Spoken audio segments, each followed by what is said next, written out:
For 3 years, our chickens slept in a coop we built when we had absolutely no idea what we were doing.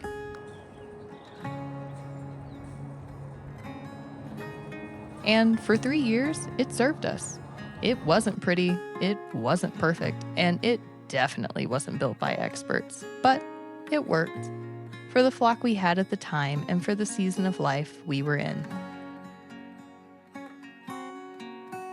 But as the years went on, the flock grew, our understanding grew, and the gap between what they had and what they needed got harder and harder to ignore.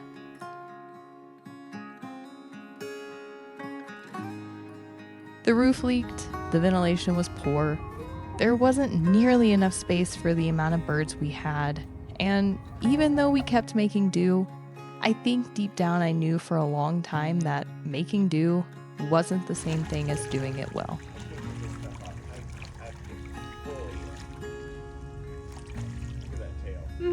And then one day, after looking at the coop, looking at the flock, and looking at the old Tuff Shed sitting in our yard, I said the sentence that started all of this.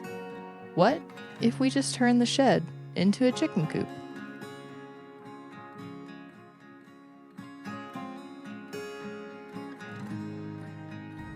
And somehow, that wild idea turned into one of the best upgrades we've ever given our flock.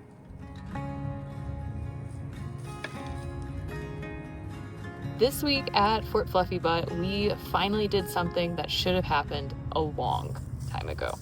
We converted our 10 by 12 foot shed into a brand new chicken coop for the flock. And this wasn't just a random project for the sake of doing something.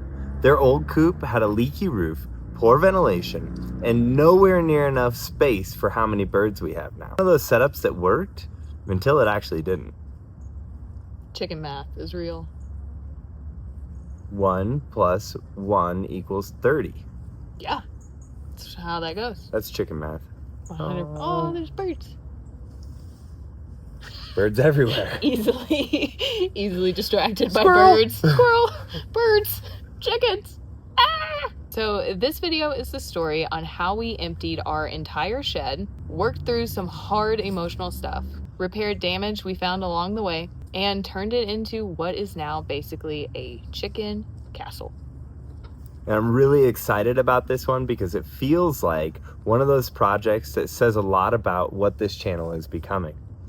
Not just cute animals, not just random updates, but trying to build a life where things God has entrusted us to are actually cared for well. So, let me show you where we started. When we built our original coop, we were beginners, truly. We had chickens, enthusiasm, and not much else.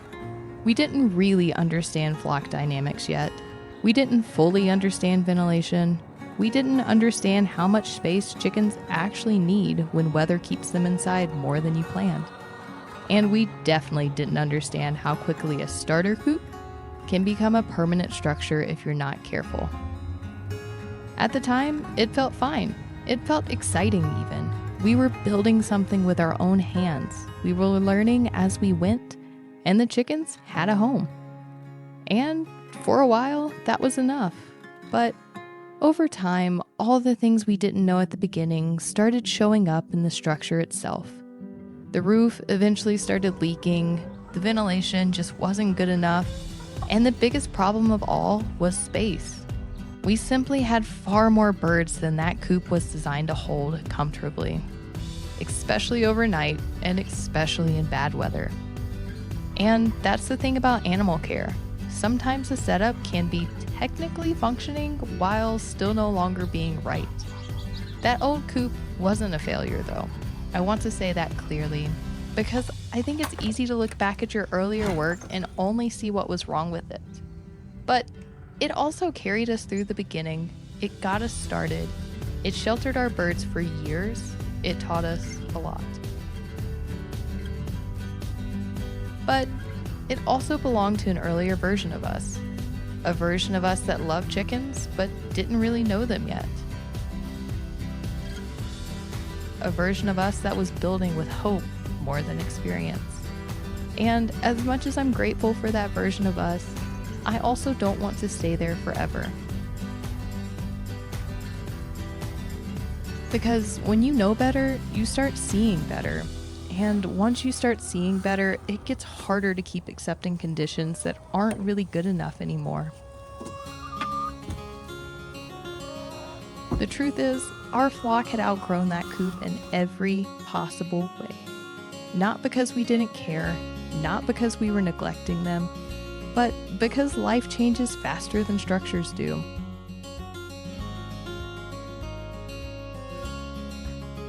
And I think a lot of homestead projects are really just that realization in physical form. They're the moment where you stop asking, can we get by with this? And start asking what would actually serve them well. That was the question behind this project. Not how do we make something cute? Not how do we build something for content? But what kind of space do these birds actually deserve now?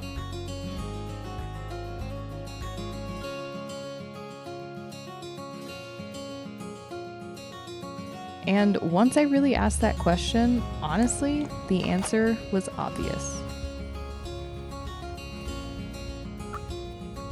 They needed more room, they needed a drier space, they needed better airflow, they needed something sturdier, and they needed a coop that was designed with the flock we have now, not the flock we had 3 years ago.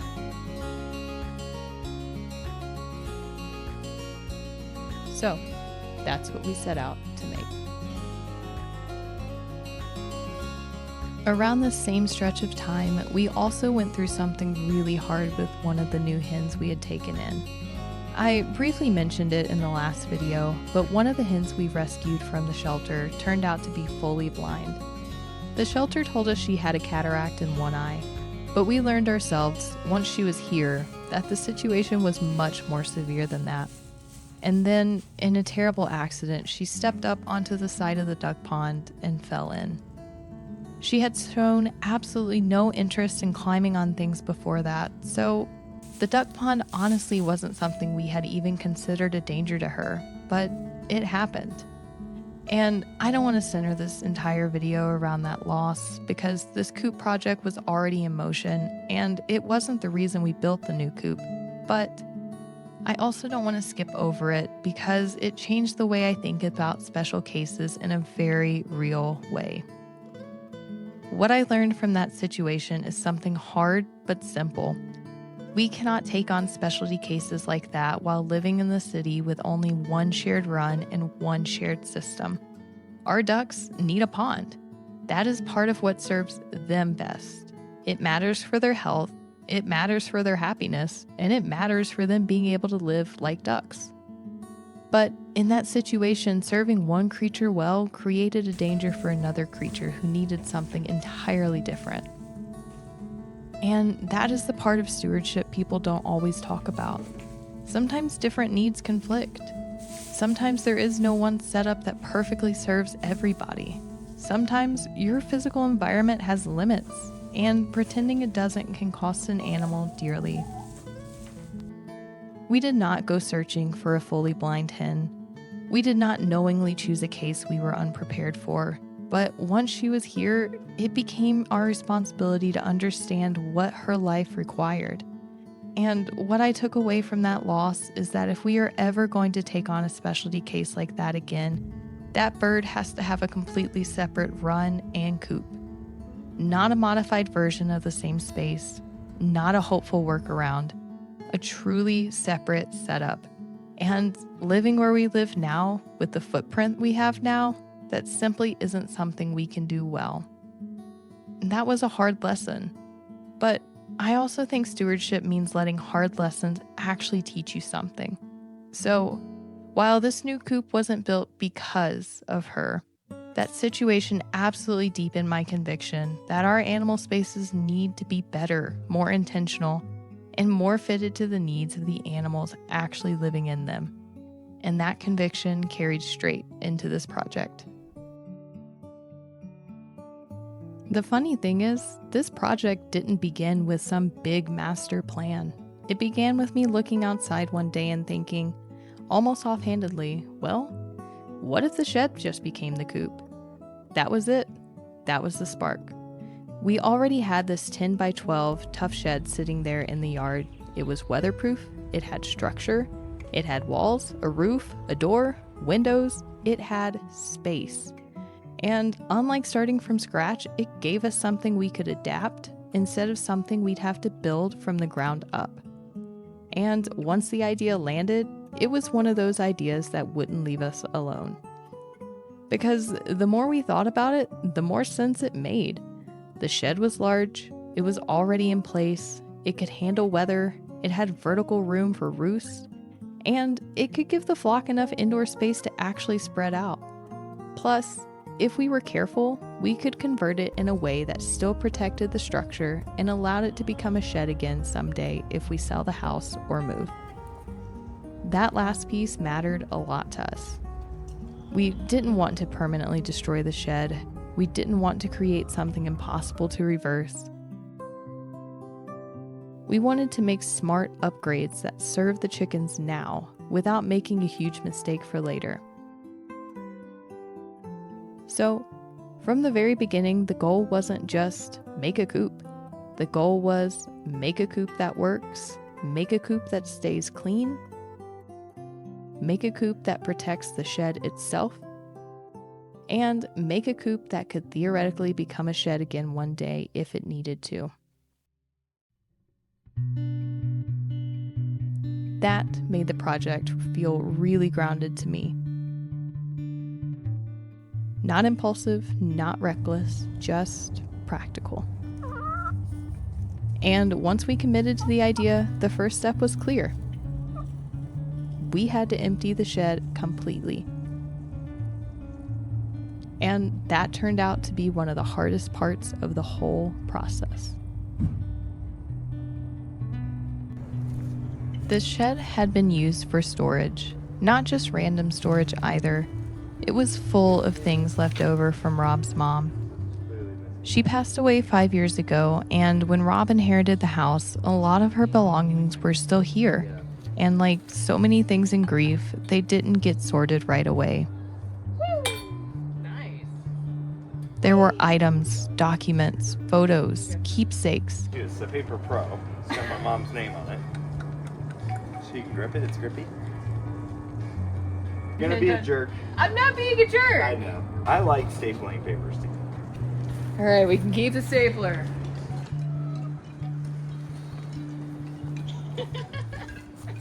Things that looked unimportant until you realized they weren't. And things that looked important until you realized they were just hard to let go of. So, what started as a coop project became something else for a while. It became a week of opening boxes, going through papers, making decisions, remembering things, letting go of things, and facing a part of the house that had quietly stayed untouched for years. Hey, Sprout! Did you just notice I was still out here?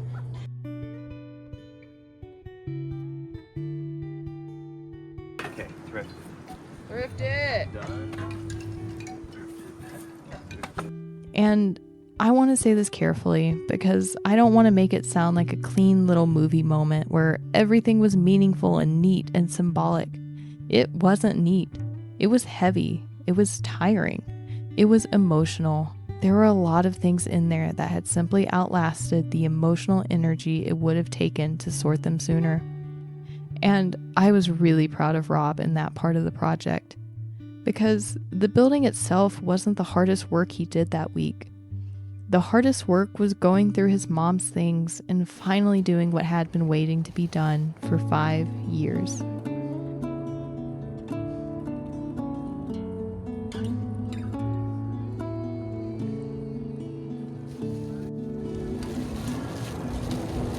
Every one of these is from my cancer. My mom saved them all. That kind of work is invisible in a lot of project videos. You see the before and after, but you don't always see the emotional cost of getting from one to another. But on a homestead, and honestly, in life in general, so many improvements are built on top of other kinds of courage first. Look at that cookbook. Oh no, the joys of Jell-O. That's her grandmother, Oh my gosh. That's amazing.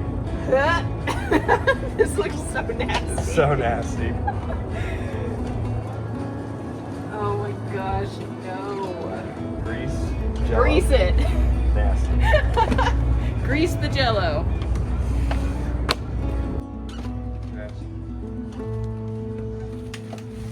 Okay, I probably need to go get the trash bag. Sometimes, before you can build something new, you have to make room. Sometimes, before you can make room, you have to grieve something. And sometimes, before you can move forward, you have to touch what you've been avoiding. And that was part of this project too.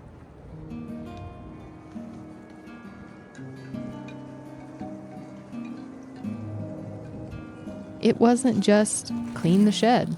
It was open the boxes, sort the papers, look at the photos, decide what stays, decide what goes, and choose over and over again not to let grief become permanent storage. Thrift. Are you ready for the most dangerous weapon, secret weapon to do with your own opponent? Okay. I won't close up that one on the camera.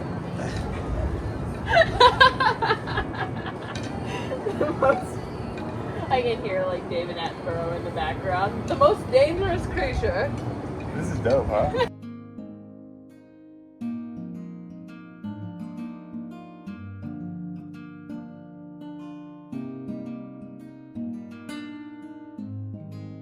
I don't say that lightly. And I also don't say it with judgment because I understand exactly why it took this long.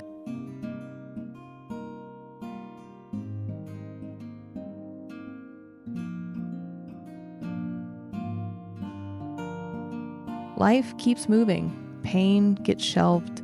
Spaces stay closed because opening them feels too expensive.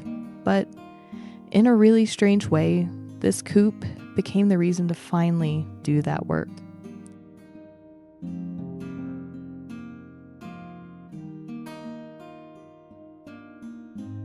And when the shed was finally cleared out, it felt like we had already accomplished something much bigger than a construction project. We had made room.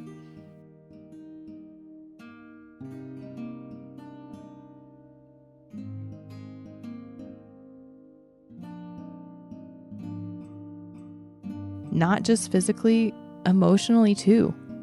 And once the shed was empty, we could finally see what we were actually working with, which is when we found the next problem. After the shed was cleaned out, we discovered rot on one side,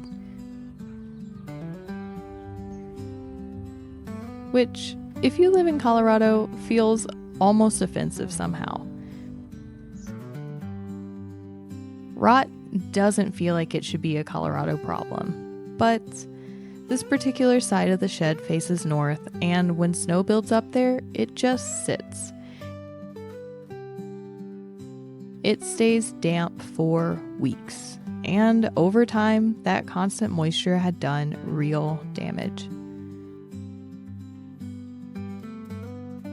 So, before we could build anything for the chickens, we had to stop and deal with that first.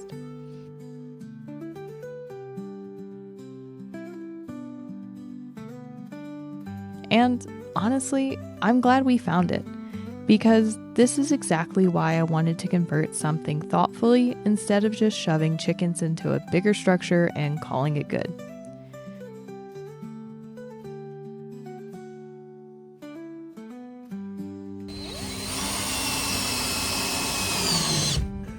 Once you start repurposing something, you have to really look at it. You have to ask what's strong, what's weak, what's worth keeping, and what needs repair before animals ever step foot inside. So, we cut the rod out. We patched that section up, we made sure the structure itself was sound, and only after that did it feel like we could move into the actual coop build. There's something really satisfying about that stage of a project, when the hidden problems are finally dealt with. Not glamorous, not beautiful, but solid. And I think good stewardship almost always looks like that under the surface.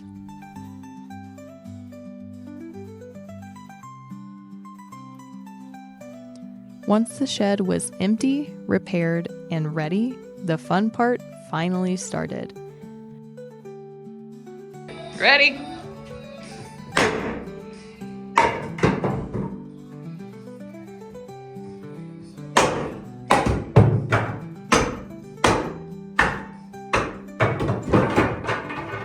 Ow. The first thing we did was line the bottom with pond liner. And that was huge for me because I wanted this coop to stay clean and protect the shed itself.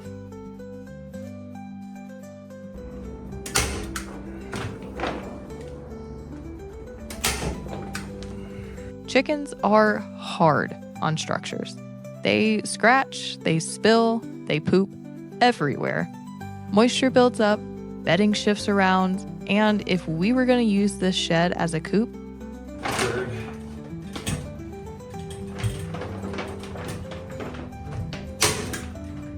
Oh no. Oh no, out of staples. I wanted a barrier between the birds and the wood. Does that look good enough? To me, it all looks good. Okay. I think it's not. Yeah, you're gonna have professionals out there and their skin's gonna be crawling. We are not professionals. Do try this at home. Not professionals. But we're not. So we stapled pond liner to the bottom to create a surface that would help protect the floor and make cleanup easier. That one choice feels like one of the smartest parts of the whole conversion, because the goal was never to treat the shed like something disposable.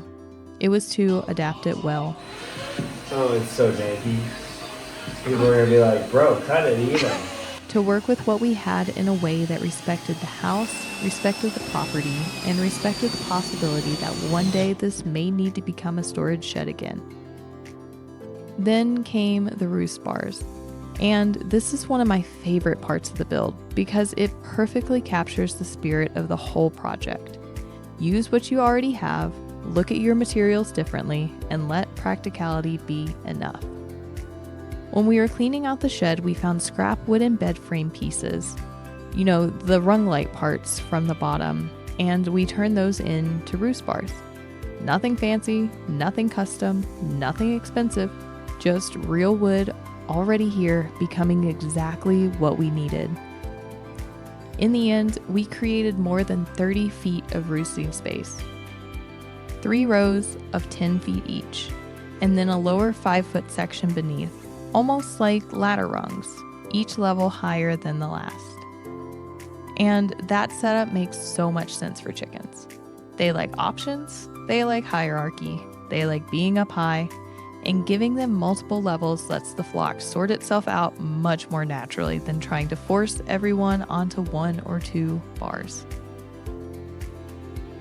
Watching that part come together made the whole shed finally start to feel like a coop.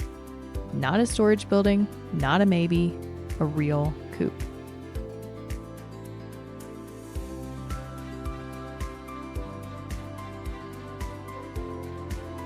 We also had to cut a hole into the side of the shed for the solar door. And that was one of those moments where you're crossing the line from idea into commitment. Because once you cut a hole in the side of a shed, you're really doing it.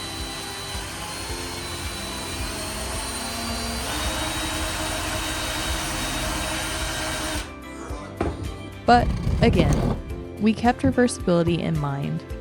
We're hoping that whenever we move or sell the house, that opening can be patched back up cleanly. We weren't trying to ruin the structure, we were trying to adapt it carefully. And that really became the rhythm of the whole project. Send it. Sending. Slowest send ever. Clean it, repair it, protect it, adapt it, and try not to do unnecessary damage in the process. We didn't use fancy tools. There wasn't some high-end workshop situation going on. It was general saws, basic construction tools, and a lot of making decisions as we went. And in some ways, I think that makes the project more encouraging. Because this wasn't a look what professionals can do build. This was a look what can happen when regular people finally decide the animals deserve better and start figuring it out build. If the shed had already been empty, this whole thing probably could have happened in a day. The actual coop conversion itself was not the slow part. The slow part was cleaning years of stored belongings, sorting through grief, finding and repairing damage, and preparing the space to be worth converting. So when I say it took about a week start to finish, that's what I mean. The build wasn't complicated, life was. And that's actually why I love this project so much. Because it wasn't just a build, it was a reminder that homesteading isn't separate from the rest of life. It happens right in the middle of grief, history, old stuff, repairs, weather, compromising, and figuring it out as you go. And somehow in the middle of all of that, a storage shed started becoming a chicken coop. Once the main build was done, the final setup inside came together pretty naturally. One thing you'll notice we did not include was nesting boxes. And I know that probably sounds strange because nesting boxes are one of those things that feel automatic in a coop build. But after 2 years, literally 2 years, of trying to convince these birds to use nesting boxes, we finally accepted reality. They do not care. They have their own plans. So instead of forcing a design that looked correct on paper but didn't actually match the flock we have, we did what the chickens had already told us they preferred. We leaned a pallet up against one wall in a corner and they turned that into the nest they love. That decision makes me laugh a little, but it also feels very on brand for chickens. And if you know, you know. You can build them something carefully measured and beautifully thought out, and they'll still choose the weird corner option they invented themselves. And honestly, I think there's a lesson there too. Sometimes good stewardship means accepting the animal in front of you, not the version you expected, not the version everybody else seems to have, the version you have. And in addition, the ventilation in the new coop is also so much better. There's a top window that stays open all the time, 24/7, which gives us steady ventilation. Then there's another lower window we can open during the day, but it has to be closed at night because it is a huge raccoon weak spot. That one detail alone is such a huge improvement over the old coop. Better airflow, less trapped moisture, healthier air quality, and a much more stable environment overall. And then, of course, there's the access to the run through the solar door, which makes the whole thing feel functional in a way that the old setup just never really did. The more we finished it, the more obvious it became that this wasn't just a bigger box. It was a better system.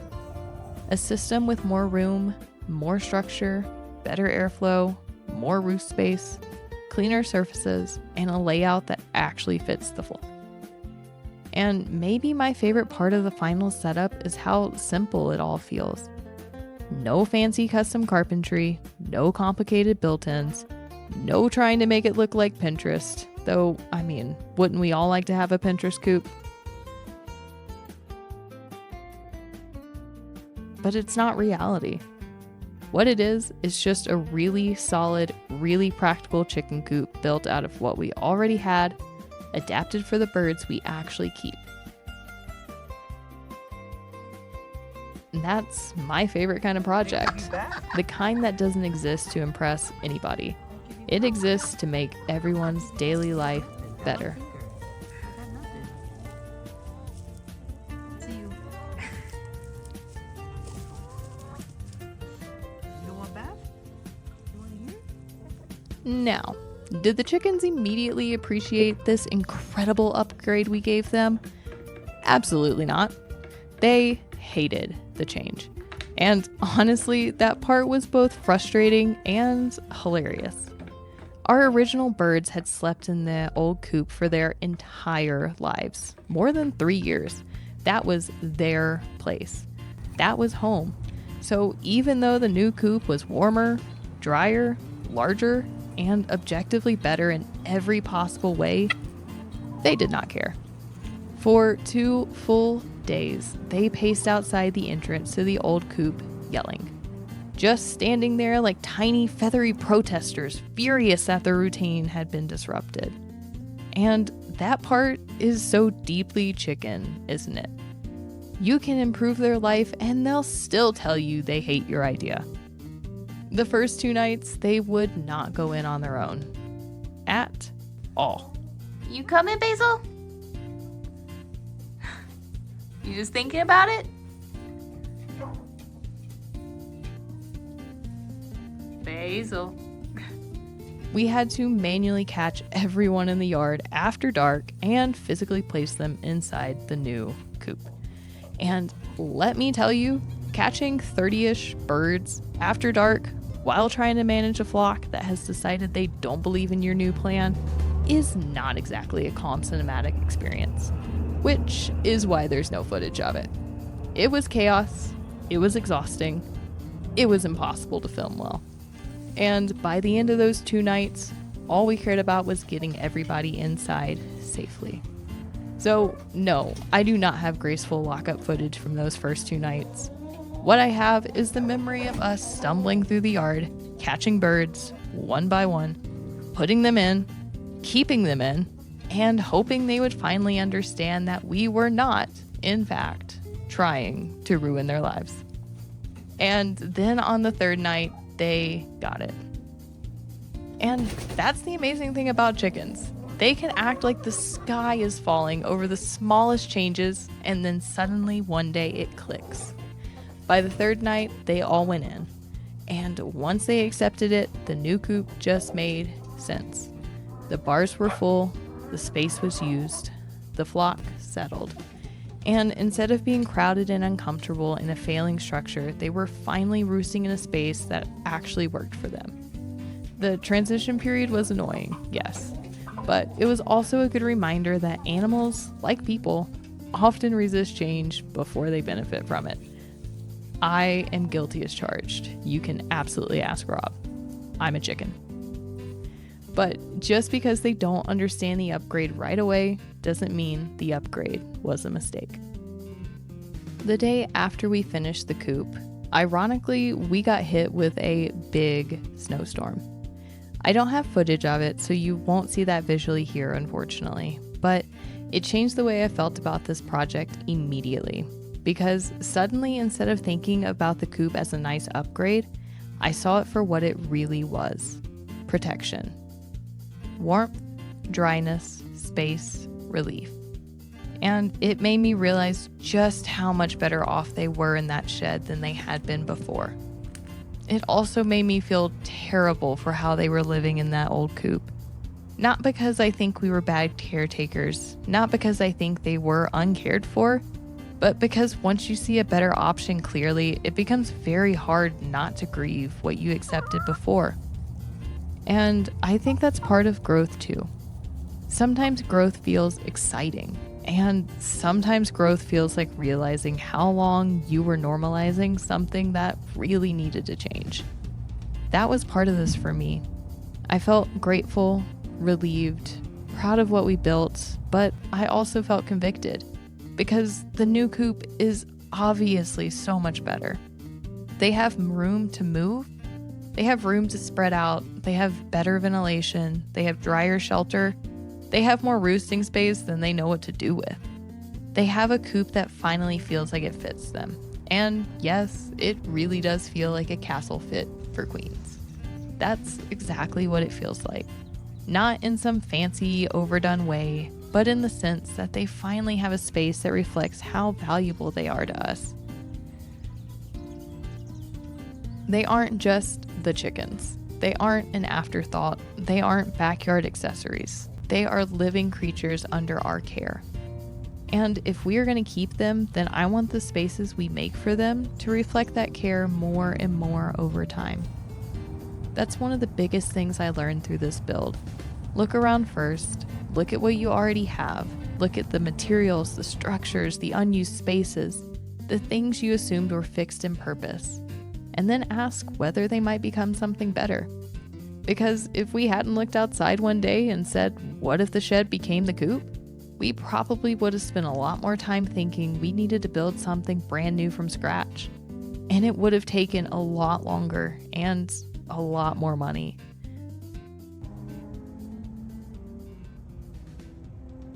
But we didn't. We needed better vision, not necessarily more stuff. And I love that. She like, what? I want us outside here though. Like, why you do this?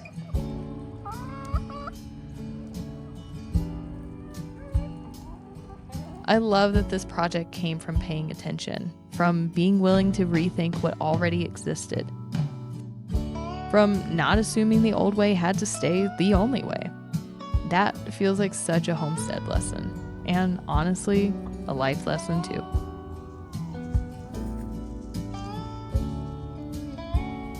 This whole project has had me thinking a lot about stewardship. There's that verse in Proverbs that we talked about last week that says the righteous care for the needs of their animals, and I think that verse can sound simple on the surface, almost obvious. But of course we care for them. Of course we feed them and shelter them and keep them alive. But I think the deeper question is this: what does it actually mean to care for them righteously? Not minimally, not conveniently, not just enough to say we did, but well. I think part of righteous care is humility. Humility to admit when a setup is no longer good enough. Humility to stop defending something just because we built it. Humility to learn from mistakes without collapsing into shame. Humility to let grief teach us. Humility to let animals themselves show us what they need. Because stewardship is not static. It changes as knowledge changes. It changes as the flock changes. It changes as your land changes. It changes as your resources change. And if we're paying attention, it should keep refining us. For us, this coop was one of those refining moments. We built the first coop with beginner knowledge. We built this one with more experience. And I hope if we're still doing this years from now, we'll look back at the shed conversion and realize there was still more to learn after this too. That's not failure, that's growth. I think sometimes people imagine stewardship as something big and grand, acres of land, perfect barns, fancy systems, endless space, the someday version of the life you want. But stewardship also happens right here, in a backyard shed, in a patch job on a north wall, in a stapled pond liner, in repurposed bed frame roost bars, in the decision to finally stop asking birds to live in something too small just because it technically works. That's stewardship too. And I think God is honored in those small, practical moments of care more than we realize. Because love is practical. Love notices leaking roofs. Love makes repairs. Love creates space. Love adapts. Love protects.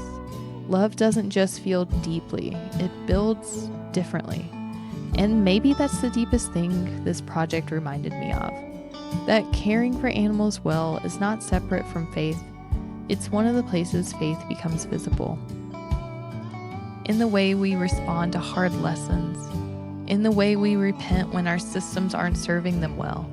In the way we keep going, keep improving, and keep trying to make the next version of care better than the last one. This week, stewardship looked like emptying a shed, sorting old boxes, repairing rot, cutting a solar door, building roost bars, catching angry, scared chickens after dark. and then standing back and seeing, finally, a flock in a safer, healthier space. That may not sound glamorous, but it feels holy to me. And if you're in a season where your own work feels small, if you're cleaning, repairing, patching, adapting, rethinking, or quietly making life better for the creatures in your care, I hope you know that kind of work matters, even if nobody claps for it, even if it's messy. Even if you're doing it with beginner hands and tired eyes and a budget that forces creativity, it matters. Because righteous care is rarely flashy, but it reflects the heart of God in ordinary life. And I think that is reason enough to keep building.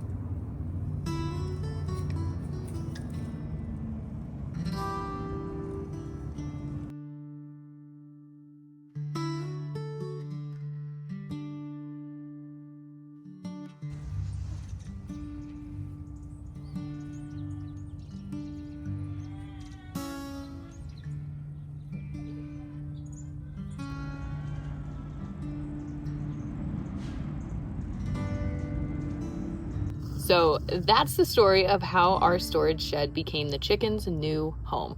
And I'm really, really grateful we did it. Next up, we're still working on improving other parts of our rescue and homestead setup. And we'll keep showing you how we learn as we go along, because we're learning. Oh my gosh, every day. Every day. Including the next project, which is a bunny run project, and everything else that might be changing with Fort Fluffy Butt. Thank you, guys. Thanks for being here with us in this building season. But thanks for being... There's no you. It's just thanks for being here with us. There's no you. I mean, no. Poor Fluffy Butt is all me. What are you talking about? You just come look pretty on camera every once in a while. You need something pretty.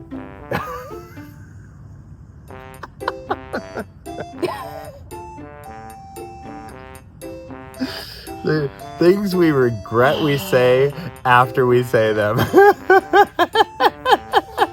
Marriage. Ready? This is awkward doing with another human. A lot of things are awkward doing with other humans. It's true. We finally tackled something that's been on our minds for a long time. Do you need to do it again? Yeah. Okay, good. When we first got our chickens, we wanted to be finger licking. But it definitely wasn't something that was gonna be bumping.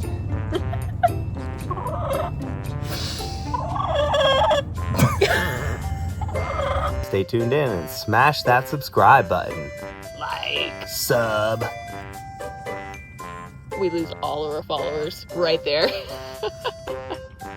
Yup. Gone. Done. Was your first one good? No.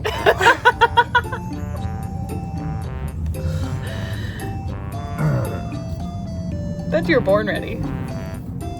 What is this? My middle name's ready. Is it recording? Yes. Oh.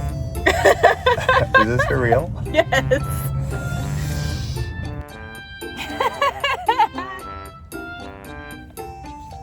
We converted our 10 by 12 foot shed into a brand new There's a lot of them around. It's really easy. Chicken. chicken? We should have done. See, he tries to do it better than me. Look at how dry my skin is. Lotion. I mean, at this point, I'll have to like fill the bathtub with it and just sit. Well, That sounds like a broken hip. Crunch. this week. Stop it. Oh my gosh, there's gonna be so many bloopers. This is gonna be like an hour-long video. Alright. I'm watching your eyeballs.